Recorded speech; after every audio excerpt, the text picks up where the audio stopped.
Good evening, everyone, and welcome to Shit Moms Won't Say. You may notice that there are some different type of people on your screen this evening because it is a ho ho ho very daddy Christmas. I'm going to introduce our dads to you real quick for those of you who do not know them, and why the fuck would you know them, right? They've never been on the show before, but some of their wives or spouses have. So I'm going to go what I'm looking at as left to right, and I'm going to skip the first one because he's important. First and foremost, I have Dave Jemmott on. You may remember his lovely wife, Elaine. She is the queen of all things essential oils. She is a witch, and she is a Bravo TV enthusiast. Right below him, we have Brian Sendrowitz. You may remember his wife, Liz. She was our doula. That is correct. She was in the birth room with my wife. She met my child first, and I'm in love with her. So sorry, Brian. Sean Cassin, who is the mate to one of my life mates, Katie Cassin. You've seen her on the show. She is photographer to the stars. She is terrific. And then, of course, Kevin Masick, whose wonderful and ridiculous husband Robbie was on. You may remember him. He is a Disney freak. He's also the only man I've ever had on the show up until now. And last, but certainly not least, you may be wondering, who is Jason Garcia? Well, you have never met Jason's wife, although you'd love her. Jason is on the show because I play sort of the dad role in my house. And at work, although he'll fight me on it, he is referred to as Boy Jess. So I felt, why not have the male version of me, what's better than that, on my own show? So welcome, boys. Ho, ho, ho. A very daddy Christmas to you all. Thank you for being here. Thanks, Jess. Thank you. Look at this like brooding crowd of men. I haven't been in a crowd of men like this in like such a long time. This is incredible. It makes me very uncomfortable. So, listen, boys, you are not exempt from what is normally the Big Mom 3. We will call it the Big Parent 3 this evening, and we'll do it a little bit differently. Not all of you have to answer everything. I'm a control freak, so I'll certainly let you know who's going to talk when. But jump on in, do your best funnies. The first question of the Big Parent 3, however, I would like to hear from all of you. So the first question of the Big Parent 3 is, did you always know you wanted to be a dad? So I'm going to start with Jason. 100%. 100%. Always knew I wanted to be a dad. Yep. So you know what I love about this question is when I'm interviewing moms, my question is like, were you like a doll playing like little girl who played with doll? Like, how did that manifest for you as a child? It didn't as a child. But like from the point where I thought about having kids, I guess I always wanted, I don't remember not wanting to be a dad. There's times maybe where it's not so fun being a dad, but always have kids, be a dad 100%. Don't know that it's what I expected it would be. I mean, I have 2 girls. I always thought I'd have a boy. I grew up, didn't happen. So wouldn't want it any other way now, but you always think, God, I want a boy. I like it. And just so everybody knows, how old are your girls? You have 2 very sweet little girls. 8, and my younger one will turn 5 next month. Cool. Less than a month. Wow. Dave, did you always know you wanted to be a dad? I got questioned from my family because I'm the youngest as I got older, like, are you ever going to have kids? Are you ever going to have kids? And I used to always say, I'm too selfish to have kids. And they were like, that is the most unselfish thing you can do. Because if you think you're too selfish, don't have kids. So then when I got older, I met Elaine. She already had 3 kids. And I fell in love with her and her 3 kids. So I was like, now I'm ready. And this is perfect, perfect to catch up. I got 3 kids all at once. Love it. And you have a little nugget named Farrah. And now we have a 4th. That's right. You had your own biological child. So Dave, you have 4 children. So 2, what are they, 17? 17-year-old twins, boy, girl, a 12-year-old girl, and Farrah turned 8 last week. Awesome. And I don't want Elaine to be jealous. I did say I was in love with Liz, and I don't want Elaine to be jealous. I am also in love with Elaine because she watches this show like a hawk. I'll get a text from her and be like, I don't understand why you said that. I'm like, Elaine, like, go run your business. Please.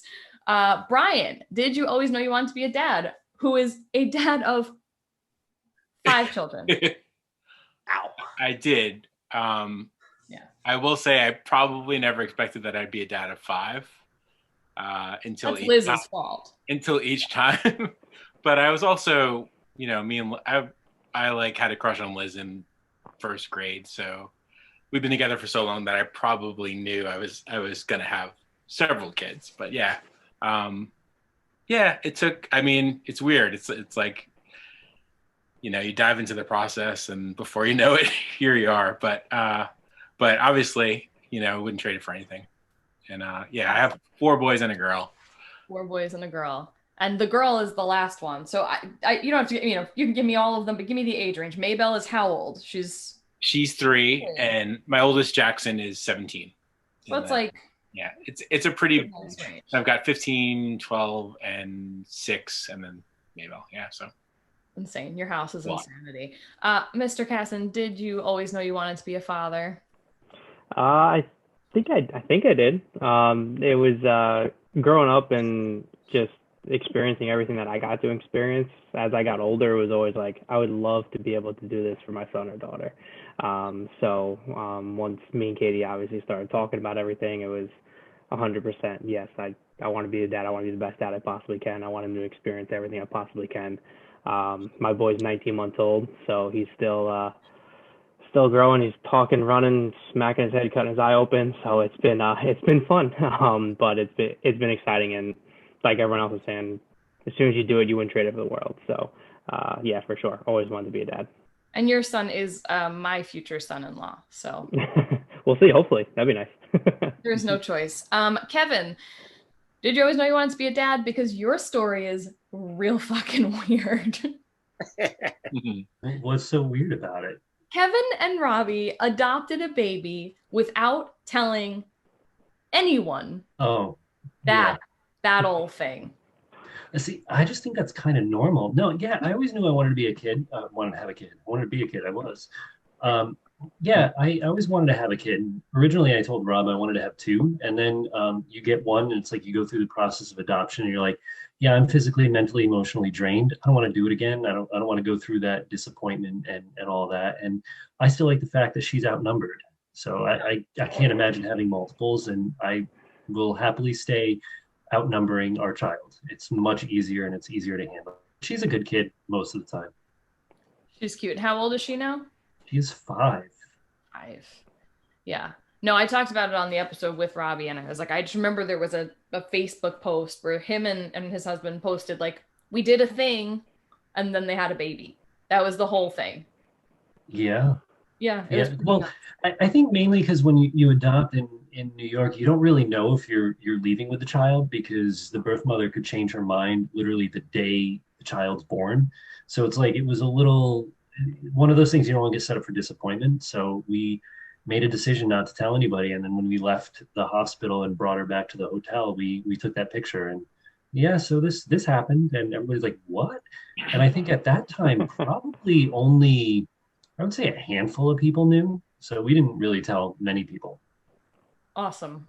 Okay, second question of the big parent 3, and I'm going to only ask Dave because we're going to keep it moving.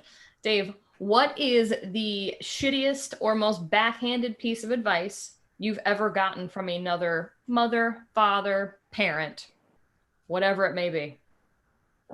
I can't think of one thing. It's just that so many people think that they're better than their kids. Like, they don't realize that they're humans. Like, it's almost condescending the way that they talk to me about how children should be raised. So I've kind of heard things, but most people that would know me, like, don't tell me anything because I'm not having it. So like, no one's really came at me with anything. I know, like, I've been at like doctor's offices with my kids when like other kids are running around going crazy and like doing things they shouldn't. And I'll say something to the parent, like, why don't you take the ball away from the kid? There should be no ball playing in the waiting room. And they'll be like, well, you have a daughter. You don't know. I have a son. And I'll be like, what does that have to do with you not controlling your child? So maybe I'm the one that like. Oh, it's you. You're the problem. Maybe I'm the problem. I built this whole show on that second question, and you're the problem. Oh, no. Fuck. That's tough. That's tough to hear. No, I don't think you're actually the problem, but You might want to work on some things. Cool. Well, listen, third question of the big parent 3, and I'm going to direct it to my buddy Sean. What is a skill or superpower you had before becoming a parent that you think has really helped you as a parent? Skill or superpower? Growing up, all my friends used to call me cheat codes or game shark because I was good at everything. Stepping into the parent role, I was hoping that would translate over.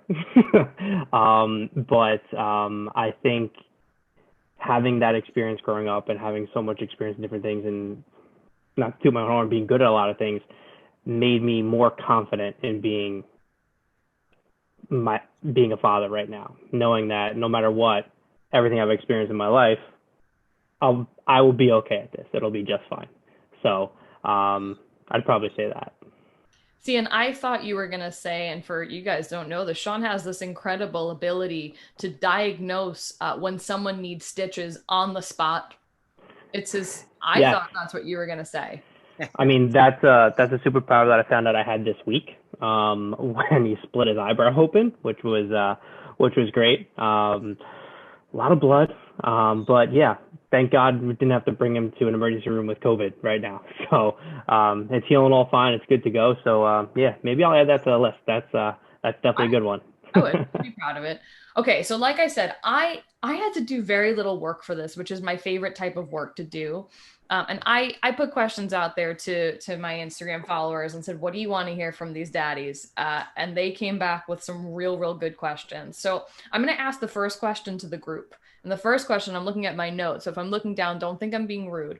My first question is dad shaming a thing? Because mom shaming is the reason the show exists. So is dad shaming a thing? And I want to hear from all of you. So Jason, I'm going to start with you. Is dad shaming a thing? I don't even know what dad shaming means. Fuck, really? Come on. Yeah.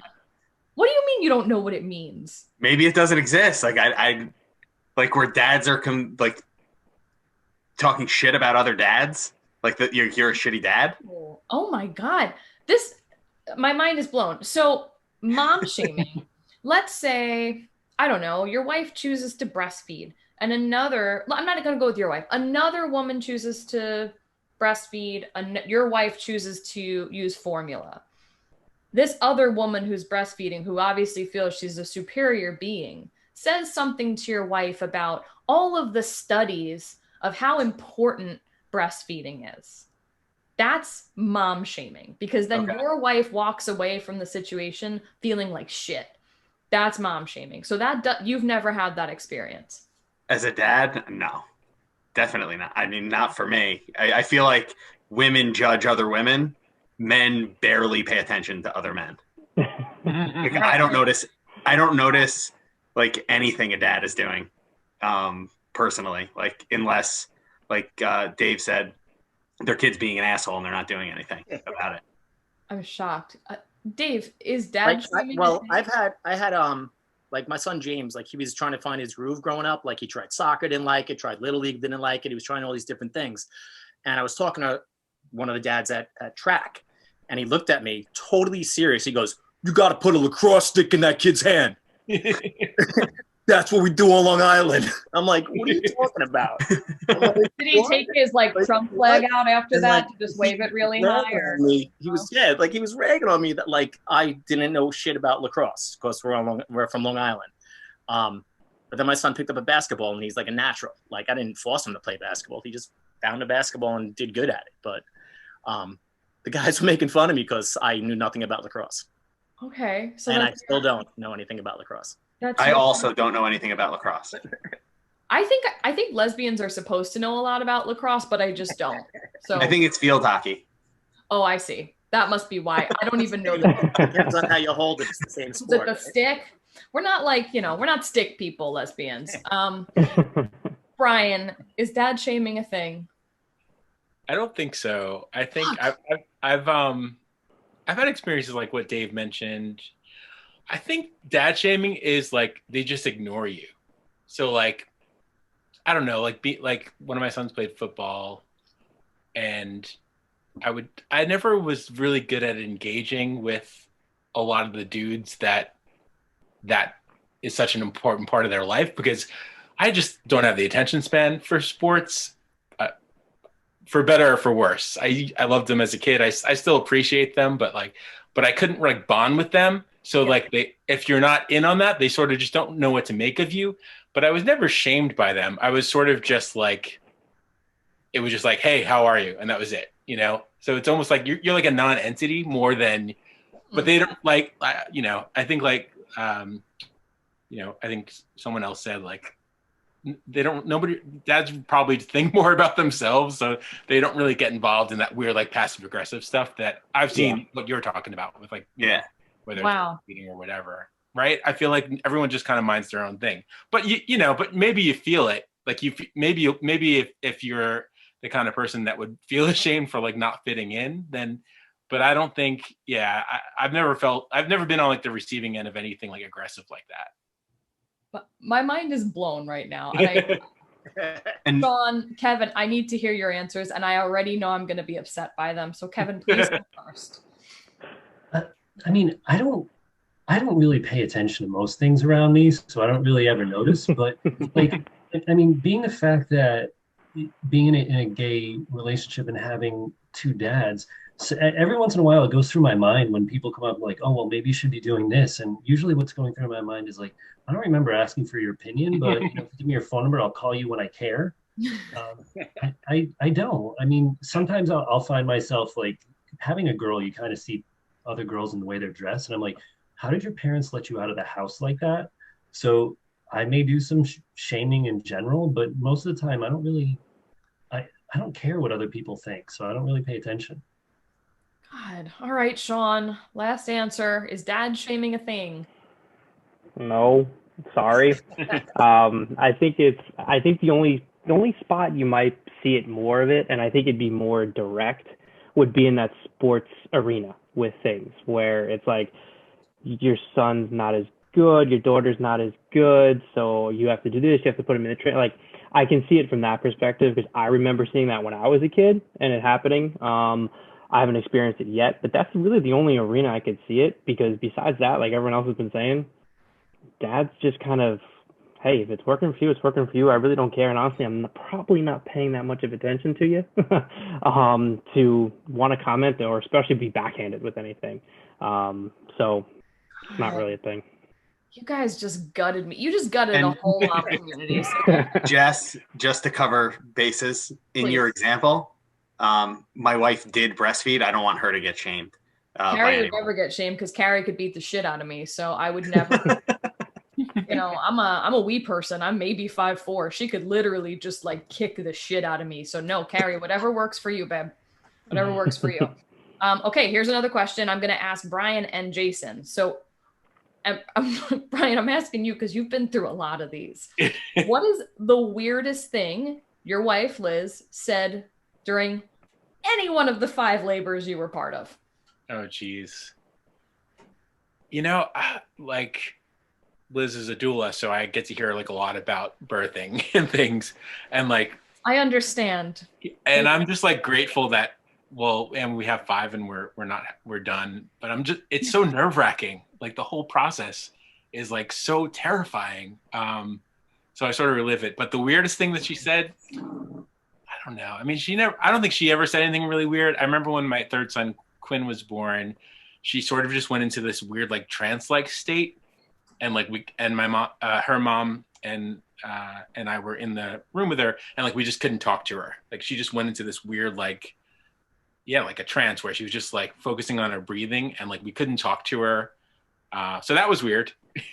That was the time in her life that I've seen her do that. And I think it was just like, she did that all, you know, without any drugs or anything. And so that could have just been the way of doing that, you know, which was crazy. Horrifying. But, no, labor's horrifying. Wouldn't be me. It's the worst. Yeah, that sounds terrible. It's terrible. The whole day. I don't know why we were doing it. It was terrible. Yeah, no, we don't listen. We don't have to downplay it. None of us are doing that. It was fucking terrible. Yeah. It's like witnessing a murder. And all of a sudden you're like, oh, but then it's the opposite because there's a baby. But like, it's the first thing my kid heard me say was, oh shit, like there's blood on my shoes. And actually, Brian's wife had to tell me at one point, like, that's her head. And I was like, what's her head? And she was like, no, asshole, like that, right there, like pointing in, that's her head. I was like, oh, that's disgusting. All right, Jason, same question. What is the weirdest thing Carrie said during labor? Or did, trans is weird. Yeah, I'm thinking, I don't think she said anything weird, or maybe the whole thing is fucking weird. Yeah. How it works. And my 4-year-old has been asking a lot lately about babies. So that's funny. But she looked at labor as a challenge. And basically both times when she felt like she was ready, the doctors walked out of the room and said, you're not. So within 8 minutes, the baby was out both times of pushing. And she just was like, no, okay, you said I'm not going to do it now. I'm just going to do it now and come back. And they had to run and go get doctors both times. Other than that, I can't think of anything too weird that happened. Charlotte was a scheduled, she was induced. So that was just like we sat in the hospital all day. And with Juliet, before we went, she called me. I was at work. She's like, my water broke. I got home. She's like, can you go get me breakfast? Before we went. So like I went and got her breakfast, and at the time I had hair. I went and got a haircut. And then we went, because I knew I was going to take pictures after the baby was born. And we went to the hospital. We drove from Queens to NYU and had the baby. And that was like the first. She's like, I called the doctor. They said, take your time. Your water broke. It's going to be like a while. And she wasn't born till the next day. So I guess that would be weird for someone's first kid. We were very relaxed. All right, smooth sailing, whatever. Next question, I'm going to be asking Kevin and Dave. So Kevin, for you really didn't have a labor process, but like, I know you guys showed up to the hospital. She was still sort of like going through it. What was the most frightening part of that for you guys?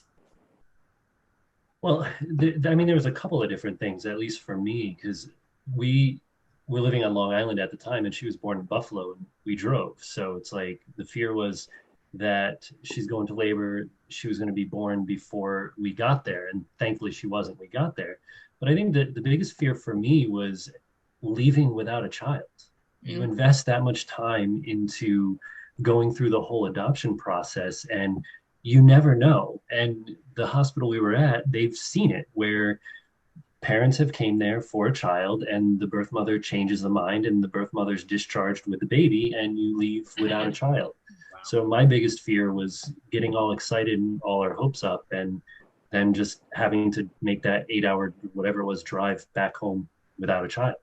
But thankfully that didn't happen. But that was part of the reason why I refused to buy a crib until she actually was in our house, because I just didn't want to look at an empty crib forever. But we didn't really have that long to prepare either. So that was an interesting thing. Yeah, you guys had like a matter of days to like get your shit together, right? Or like a couple weeks? Yeah, she contacted us July 4th, but then like disappeared for a couple of weeks. And then we heard back towards the end of July, and end of August, she was born. So it's like we had about like 20 or 30 days to get everything and get prepared. Insane. Well, Dave, same question. So you were there, Farrah's born. What was the most frightening part of labor?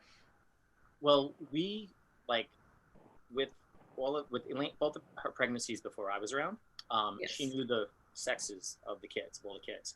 So with Farrah, we wanted to be surprised. So every time we went for anything, we were like, we don't want to know the sex. We don't want to know the sex. So even like the day of, in the room when they were doing stuff, we had to keep telling people like, don't let us know if it's a boy or a girl.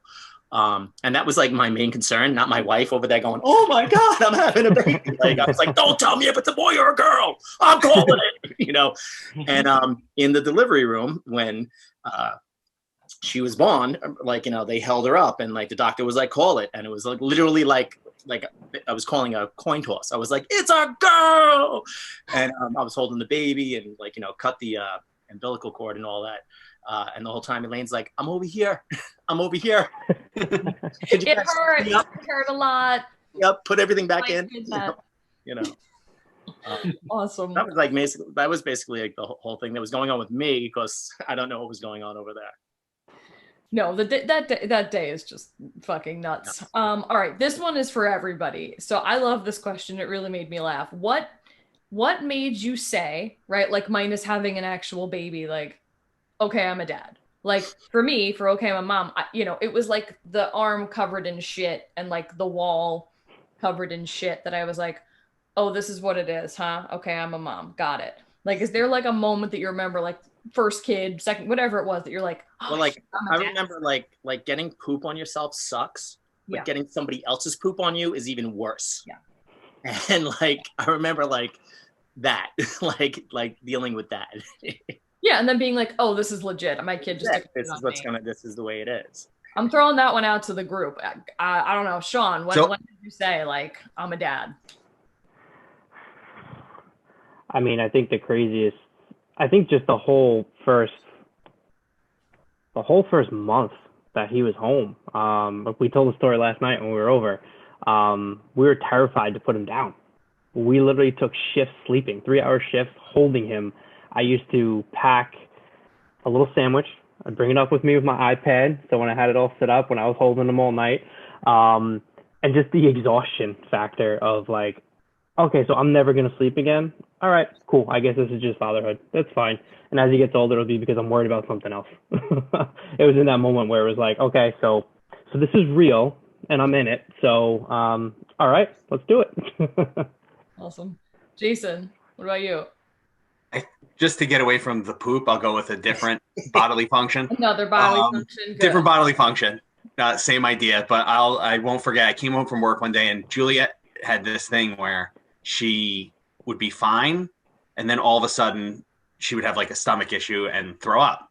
And this went on for like a few days. We ended up having to take her to the hospital for that. And she ended up being fine. But I get home from work, I pick her up. I'm like, oh my God. And she throws up all over my head, like in my, like probably in my mouth, like all over my face. And like, I kind of didn't care. And I'm like, okay, I guess I'm a dad because like, I felt bad for her. If I did, it was not much. Because I had gotten a haircut when she was born. She was still a baby. So yeah. Okay. But so you didn't need like a full like wash, rinse, repeat. You were okay. Yeah, no, I was good. Okay. It was a wipe and take her to the hospital. There you go. Brian, what about you? 5 kids. 5 kids later. I didn't even, maybe just when you just said that is when I realized. I feel like it was such a blur. You know, I was 25 when Jackson was born, and life was, I don't know, everything was moving so fast that I feel like I never had like that moment. I all of a sudden just looked around me and there was all these people.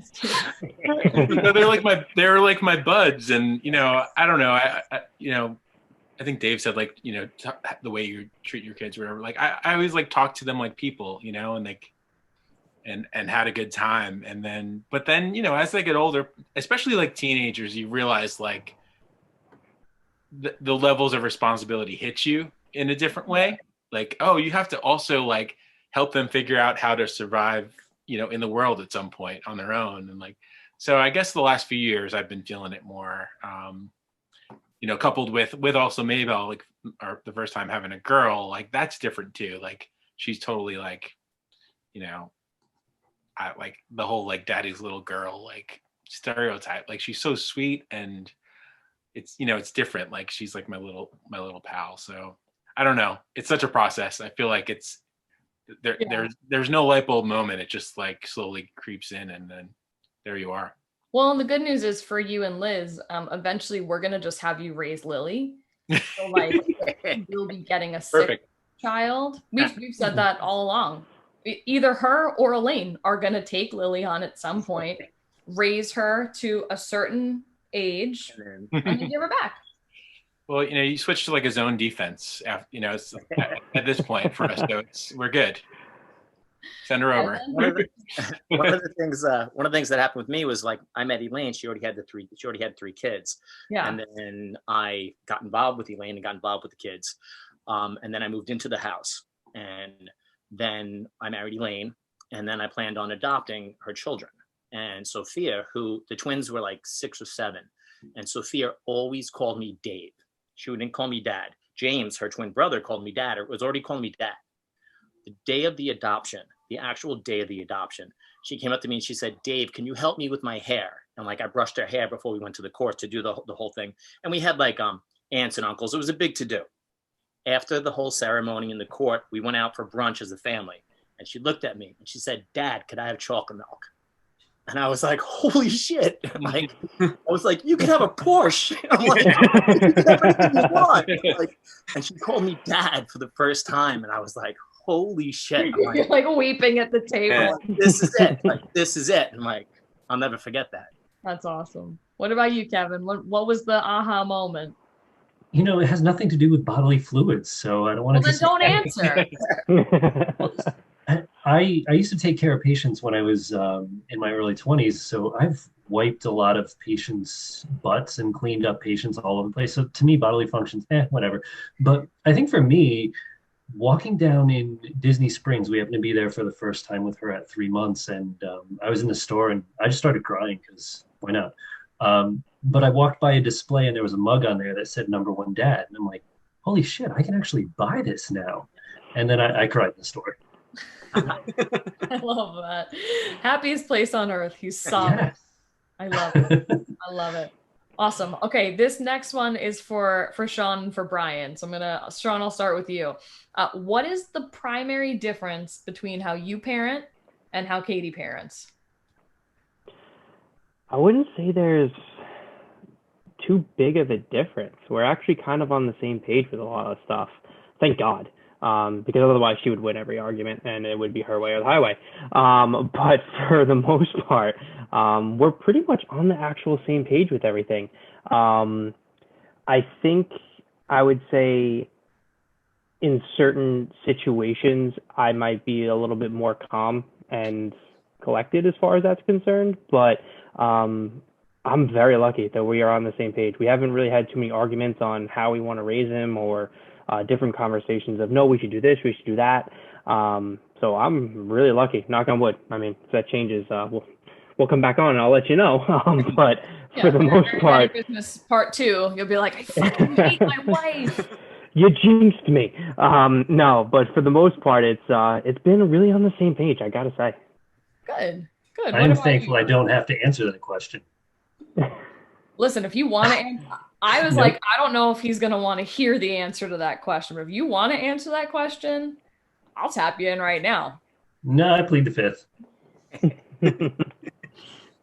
I figured. Brian, what about you? What's the main difference between how you and Liz parent? I think we're lucky. We're both on the same page in terms of like philosophy of parenting, and we usually agree about things and decisions and things. But I'll say biggest difference is like Liz is way more able to access her emotions than I am, and to be articulate emotionally, and to also connect, on more like a core emotional level with all the kids,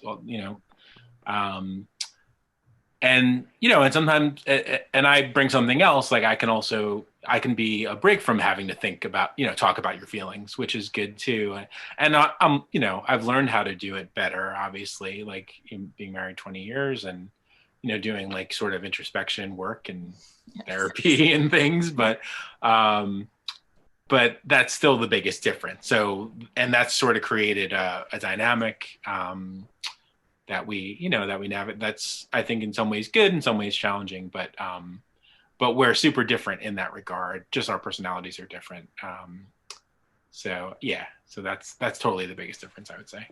Those were like really nice answers, guys. Like when somebody gave me that question, I was expecting, I don't know, that's not the answer I was expecting. I was expecting like Kevin's answer where he was like, I plead the fifth. I thought it was going to be that across the board. So I'm happy you guys are happy. That's great. All right, let's jump into a little rapid fire dad quiz. So like I said, each one of you is going to get a question. It's going to be a question. It's going to be 4 multiple choice, and you tell me the answer, and I'll tell you if you're right or wrong. This is literally from a Googled quiz. I don't know if you guys have seen it because it's a mom show. You probably haven't watched it very much. A while back, I did something called the mom quiz. There's going to be a mom quiz part 2 coming up. Get ready. And I did terribly. like really, really badly, to the point that like somebody should have called CPS on me. Like I had no idea. There was some question about like whatever hepatitis shot they get at birth. I asked, I don't know. I mentioned something about like STDs, and my friend who was filming it was like, hey, I think you're going to want to rethink your answer to that. Like, that's way off base. Like, it's a different type of hepatitis shot. Like, I had no idea what the fuck I was talking about. So I wanted to see how you guys did. You'll probably do better than me. So I'm going to take my notes here. My first question is going to go to Dave. So what is generally considered better, breastfeeding or bottle feeding? A, boobs. 2, bottle. Which is B, right? B, bottle. C, neither is better. D, something totally different.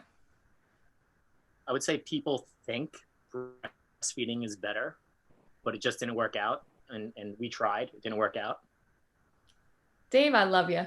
So yes, you are correct. Yeah. According to this shit quiz online, they were like, breastfeeding is obviously the optimal choice. Everyone out there, do what works for you. No one cares. If your kid is fed, that's good enough. No one cares. So good answer. The next question, we're going to Brian. Can toddlers get allergies? A, yes. B, no. 3, depends on the toddler. 4, sometimes. Why do you keep switching between letters and numbers? Yeah, what the hell is that? Keep us on our toes. Because I'm not even paying attention. Dads. I'm literally reading off of a page that has both letters and numbers because I wrote it down so haphazardly that now you're feeling it from me. Toddler. Yeah.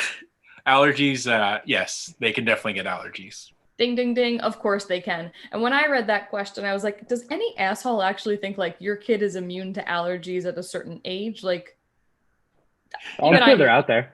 That's another thing that people have weird opinions about. So you never know. But yeah. But people love their opinions, and I love people and their opinions. Okay, Jason. True or false? I don't even have to say A or B with you. True or false? Babies who walk and talk early ultimately become the smartest adults. False.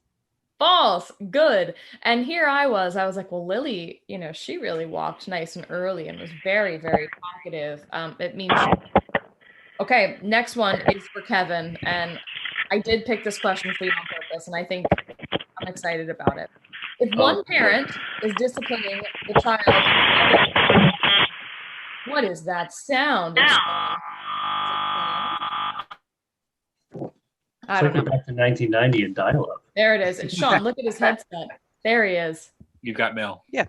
Bluetooth just started staticking, going crazy. I was like, perfect. Well, what's amazing is I'm so lazy that I may or may not edit it out. We'll see. We'll see how the week goes. As soon as it went off, I'm like, I am totally up next. And so where's that other headset? It's sitting around here somewhere. No, yeah, you're not up. I love that you were prepared with a backup headset. This is purely from big time dad right there. Work from home circumstances. Otherwise, it'd be walking around with the laptop trying to get the signal. You might be the kind of dad that just always has a headset. Yeah. You're going to wear a fanny pack with a bunch of stuff in it one day. 100%. Do not tell my wife that. She's been trying to get me to wear a fanny pack for years. He really has. And he will. He will. It'll be outfitted with Band-Aids and batteries and things. And his headset. And his cool headset. All right, this one's for Kevin. If a parent is disciplining a child in the other room and the other parent walks in, should you step in? 1, yes. 2, depends on the argument. 3, no, it will confuse the child. 4, yes, because the other parent really needs a break. I wouldn't step in. You're correct. Based on like shittyparentingquiz.com, you are correct.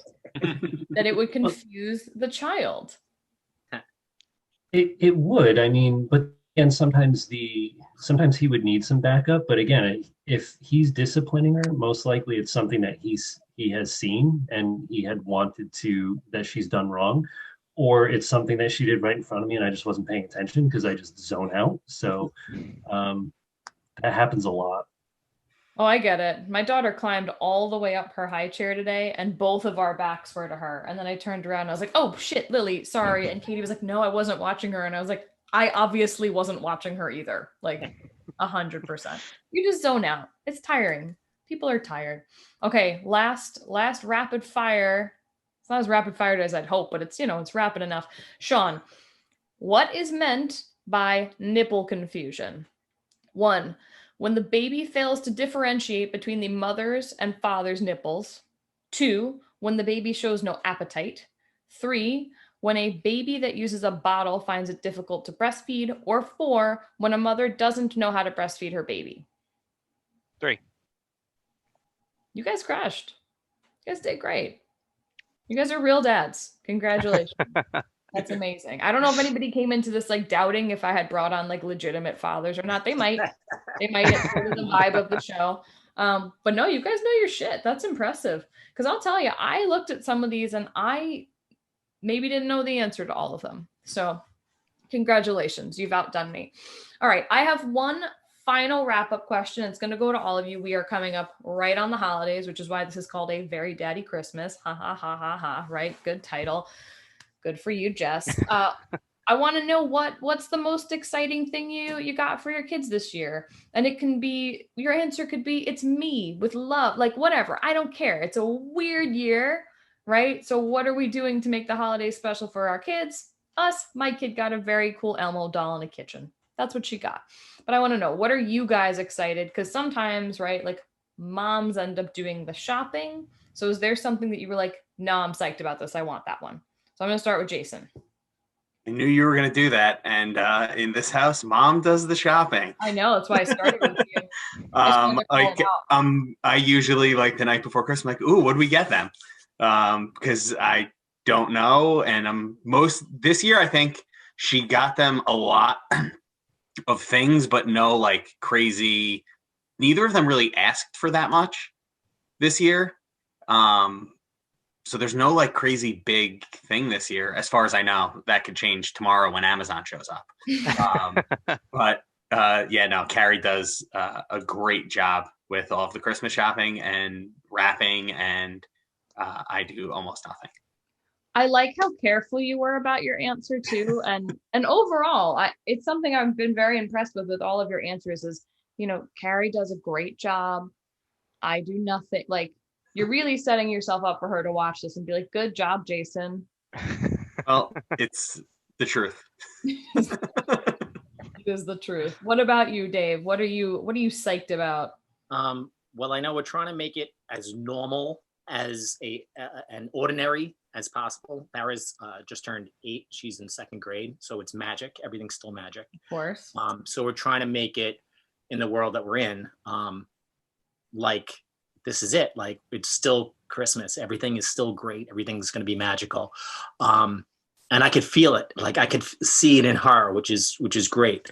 But then I have 17-year-old twins that are like, I left what I want in the cart in Amazon, so like, so we can't fuck up. Like, we can't fuck up because you don't like it. You put it in the cart, so, but it's basically with the youngest, just everything's going to be, it's Christmas. Do your oldest like keep the dream alive for her? Like, do they play 100%. along? Everyone's cool. That's awesome. Everyone's cool. Nobody fucks around. Cool. That's good. What about you, Brian? 5 kids. I don't know. I totally, this time of year, for work, I get a Christmas bonus, and I get it like too close to Christmas to like be able to ship things in time. So I feel like Clark Griswold, like Christmas Vacation every single year. I didn't put the deposit on the pool this year, but so part of that is probably, once we have that, like the most exciting gifts we'll make the final decisions on probably next week sometime. So yeah, it's very much a work in progress. And I have a little bit of everything. Like I think my son Quinn, who's 12, like actually made a PowerPoint document with hyperlinks to Amazon items. Fantastic. The only fun thing I'll say is my oldest Jackson is getting into collecting vinyl, which is like something, we've been like going to record stores together and stuff. And I did find a copy of the first Glassjaw album, which is like his favorite band. Nice. On eBay. So that shipped today. So that's the one thing that I've actually gotten so far. But we have so much work to do. You're a good dad. Every year. You're a good dad. You are. sad. Well, I grew up with Daryl from Glassjaw, and Jack got really into their music, and we actually ran into him at Target like a couple months ago, which was like the greatest thing ever because it was just like, yeah, because my first band, yeah. Other side note, Jackson also recently discovered the Belmore, the Unseen documentary that Dave is heavily featured in. Wow. So we could talk about that another time. That's true. Dave is in. But he has good taste in music. Quite a documentary. Yeah. Maybe I should post clips from that leading up to this. Have you seen that? You haven't seen that. There's some good ones. I'm aware of it. Okay. Right. My kids haven't seen it. I will watch it. I'm aware, and the only reason I haven't watched it is timing. That's all. Like, I will watch it. There was a period in time that I was completely out of my fucking mind. Yeah, and it's documented. It's documented. I can't wait to watch it, and I will. Can you maybe fill the rest of us in? Because I have no idea. Oh, Dave, please talk about your documentary. Please, go ahead.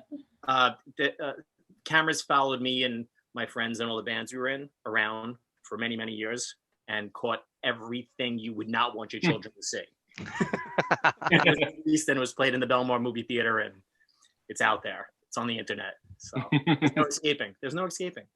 No, people know. People know all about it. That's what I want for Christmas. Yeah. Maybe someone's gonna do that for Christmas. Yeah. Sean, what do you get my favorite little boy for Christmas? I think he's officially getting everything now. Good. It's healthy to start off that way, you know. Yeah. It was like, okay, listen, we're gonna take it a little bit easier this year, everything like that. And then Amazon just keeps showing up with things. I'm pretty sure they just opened a warehouse down my street, and it hasn't stopped. It just I just keep getting the email alert. Something was ordered. I'm like, was it the groceries we needed? No, it was a Count doll from Sesame Street. Okay, all right, great, awesome. And to Jason's point, Katie does all of the shopping. So the only reason I have any idea of what he's getting is because I get the Amazon alerts. That's the only way I know is what's like, happening. We got that. Yeah. Oh, I remember we talked about that. You got it. All right, awesome. Good. Yeah, great. We had one conversation about that. You went ahead and just bought it. Terrific. That's it. That's it. One conversation's had, and I think it's getting to the point now where it's bought before the conversation is had, where it's like, oh yeah, that's coming. Sorry. All right, cool, awesome. That's great that you guys still have conversations about it. It'll go away soon. Me last night, I just have to stop ordering shit. So I can confirm for you, when your wife is having that conversation with you, like, Sean, maybe we should. She already bought it. Like I said, if I wasn't getting the alerts, I would have zero idea, and I'd just be like, oh, another box. Oh, another box. Oh, another box. All right, whatever. He's gonna have a great Christmas though, and it's gonna be a lot of fun. So, Kevin, you live in the happiest place on earth, so I don't know how you top Disney at Christmas, but what are you doing? I was just texting Rob. She's knocking on my door. I think similar to Dave. I think I would phrase the question differently. It's not. I don't know if you can hear her. She's screaming out the door right now. Of course I can. Listen, it's a parent show. Who cares? Well, see, so being she's 5, she knows what she wants, and it's not really us getting it. It's Santa still bringing it. And Rob has the Santa app on his phone, so he threatens to call Santa, and it's the greatest thing ever. I highly recommend it. You can actually physically talk to Santa. So she asked Santa for a Nintendo Switch. So if she continues to be an asshole, she's not getting a Nintendo Switch. But yes. And so whatever Santa decides to bring, I think at this point, she should just get coal. Well, that was Rob. I don't know if you heard him say sorry. I do hear Rob. Hi, Rob. Well, bah humbug to you too, Kevin. Listen, boys, gentlemen, this has been a real treat. I am excited for all the moms out there to have their souls crushed in the same way mine was, specifically around dad shaming, because that's really fucked me up. But thank you for being here. I appreciate the time. Happy holidays to you guys. And for all of you out there who have kept tuning in, you are making this super, super fun. So thank you for watching Shit Moms Won't Say, and happy holidays.